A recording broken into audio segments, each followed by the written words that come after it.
Anne's wound? Yes. Why is he so gray? I've never seen a baby with such a color before. Maybe we should call Dr. Ford. No. He'll be all right. We'll make him well and strong. Oh. Oh.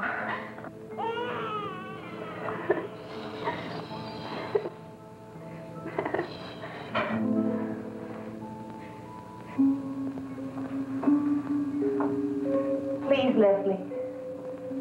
Let me call Dr. Ford. No doctors, Olga. But that baby's gonna die. It won't take milk. He won't die. Bring him to me. We'll try once more.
My mother found it difficult to tell me that I wasn't like other children.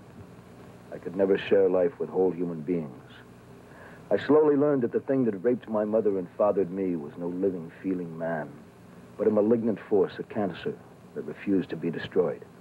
It wasn't only her blood that my mother gave to keep me alive. Her youth and her own life was sucked up into the syringe that fed me. I came to hate Caleb Croft for creating me in his image and for using my mother as a spawning ground for his evil. I'm determined to destroy him. I've tracked him from country to country to the colleges and universities where he finds a fresh young blood he craves. Luck or an animal's sense of danger keeps him always one step ahead of me. But the circle is closing. Soon I'll meet my father face to face. Soon I'll have him where I want him.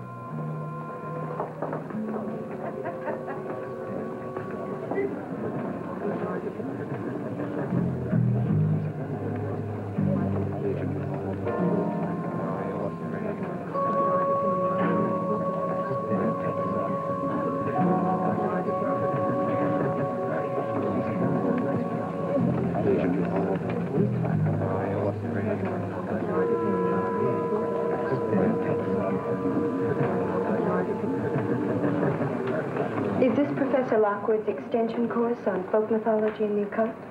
Yes. I'm Anita Jacoby, working on my doctorate. I'm James Eastman. Hello. Hi. These night courses are really much more interesting. All types and ages. I hear if you're not in time to get a seat, you can't take the course. I hope my roommate gets here on time.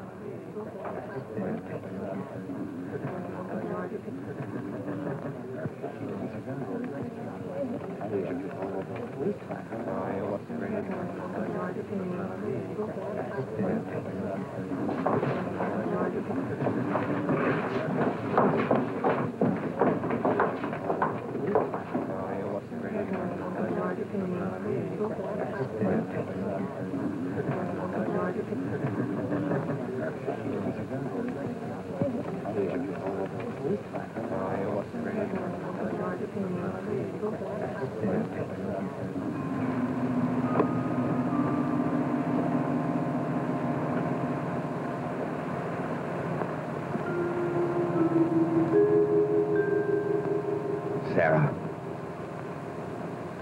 Sarah.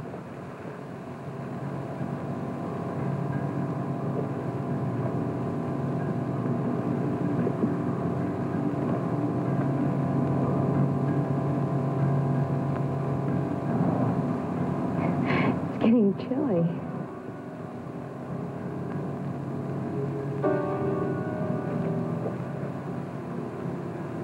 I have a place we can go to.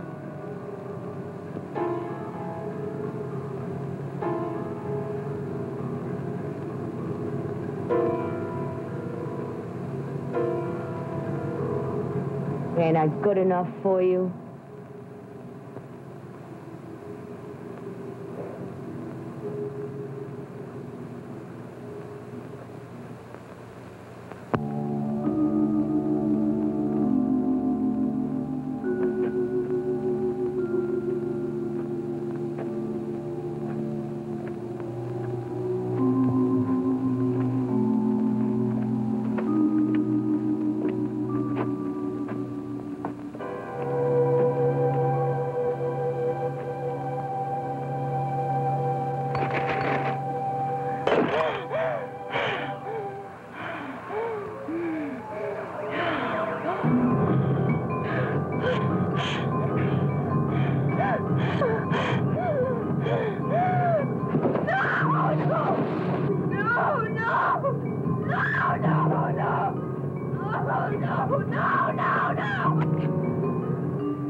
Those of you who don't have seats will have to leave. I'm sorry, but we just don't have the space.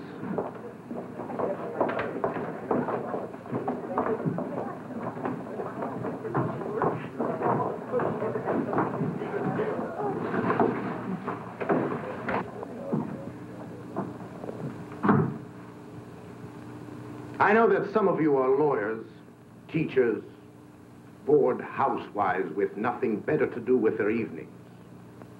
But with any luck, a few may learn something. My name is Lockwood. Professor Adrian Lockwood.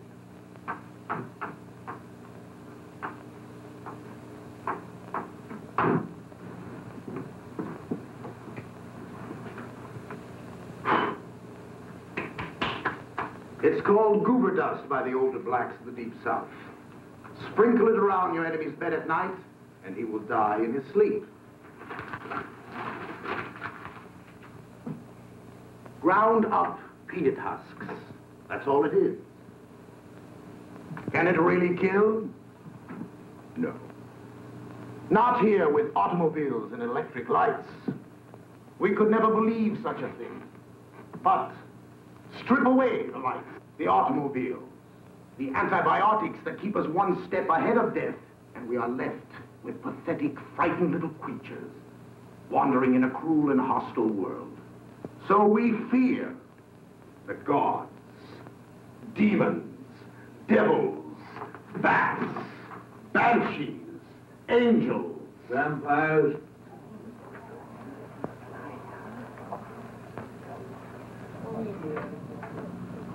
Yes, as a matter of fact, vampires. It is those answers born out of fear, that we are here to study. It's interesting that you should all turn out here tonight in overflow numbers. Is it that, like primitive man, you're still filled with fear? With a nameless dread that you cannot shake? Death. Who are you? Anita Jacoby.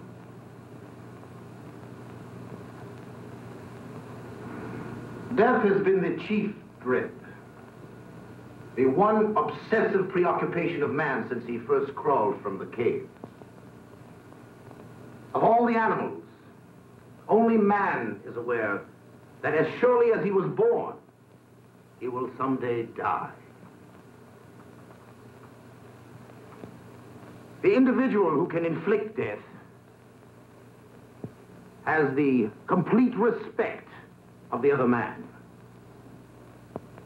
They are in awe of him. Death is also very beautiful. Some loved ones we have seen in death never looked more peaceful, more serene. What is your name? Anne Arthur. I'm an instructor in English literature. I'm sorry if the subject frightens you. Sure no one holds you responsible, Professor. Ah, the voice interested in vampires. Yes. I plan a paper on Charles Croydon. Charles Croydon is not generally known. Perhaps you would care to share your knowledge with the rest of the class. Thank you. He was a 17th century English nobleman. It's said that he and his wife were vampires. They were hunted by the Church of England. They sought refuge in a small Puritan settlement in Massachusetts. Croydon was responsible for a series of gruesome murders near Salem. His wife was, in fact, burned as a vampire in 1846. But Croydon was never found. Then if we are to accept the traditional legend that vampires can only be killed by the ritual of the wooden stake through the heart, Charles Croydon must still be alive today. But why must he hide? A vampire with all the awesome, terrible power of Satan. All the black arts at his command. Why must he be forced to scurry like a frightened rat? But as a vampire, what choice would he have? He would have to protect himself against the anger of righteous people.